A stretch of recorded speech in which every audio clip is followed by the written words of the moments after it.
پاکستان کے وزیر اعظم محمد شہباز شریف نے کہا ہے کہ کشمیر پاکستان کی شہرک اور بین الاقوامی سطح پر تسلیم شدہ متنازع علاقہ ہے۔ وزیر اعظم پاکستان نے پاکستان ملٹری اکیڈمی کاکول میں پاسنگ آؤٹ پریڈ کی پروقار تقریب سے خطاب کرتے ہوئے کہا کہ ہماری مسلح افواج تنظیم، اتحاد اور قومی مفاد کی تکمیل اور عزم کا نشان ہے۔ وزیر اعظم پاکستان نے مزید کہا کہ ہمارے ہمسایہ ملک کی طرف سے بغیر ثبوت پاکستان پر الزام تراشی کی گئی۔ پہلگام واقعے پر بے بنیاد الزامات کا سلسلہ شروع کیا گیا۔ پاکستان پہلگام واقعے کی غیر جانبدارانہ تحقیقات میں تعاون کے لیے تیار ہے۔ انہوں نے بھارت کی جانب سے آبی جارحیت پر بات کرتے ہوئے کہا کہ پانی ہماری لائف لائن ہے، اس پر کوئی سمجھوتہ نہیں ہو سکتا۔ پاکستان اپنی سلامتی اور خود مختاری کا ہر قیمت پر تحفظ کرے گا۔ کوئی مہم جوئی ہوئی تو فروری 2019 کی طرح منہ توڑ جواب دیں گے۔ پاکستان کا پانی روکنے کی ہر کوشش کا قومی طاقت سے جواب دیں گے۔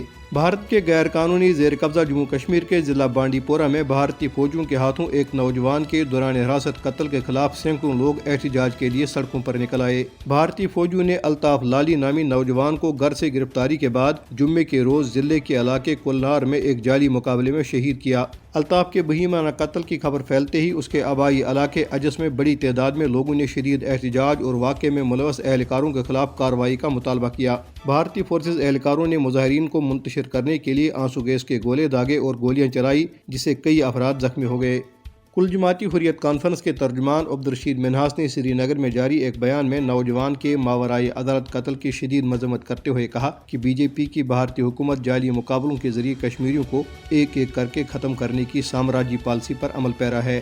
مقبوضہ کشمیر میں بھارتی فورسز نے مختلف اضلاع سے 2000 سے زائد کشمیریوں کو گرفتار کر لیا ہے۔ بھارتی فوجیوں نے پلوامہ، کلگام اور شوپیاں اضلاع میں مزید 5 کشمیریوں کے گھر مسمار کر دیے ہیں، جس سے گزشتہ روز سے مسمار کیے جانے والے گھروں کی تعداد 7 ہو گئی۔ قابض فوجیوں نے ضلع پلوامہ کے رہائشیوں احسان احمد شیخ، احسان الحق اور حارث احمد، ضلع شوپیاں کے رہائشی شاہد احمد، جبکہ ضلع کلگام کے رہائشی ذاکر احمد گنئی کے گھر دھماکہ خیز مواد کے ذریعے گرا دیے۔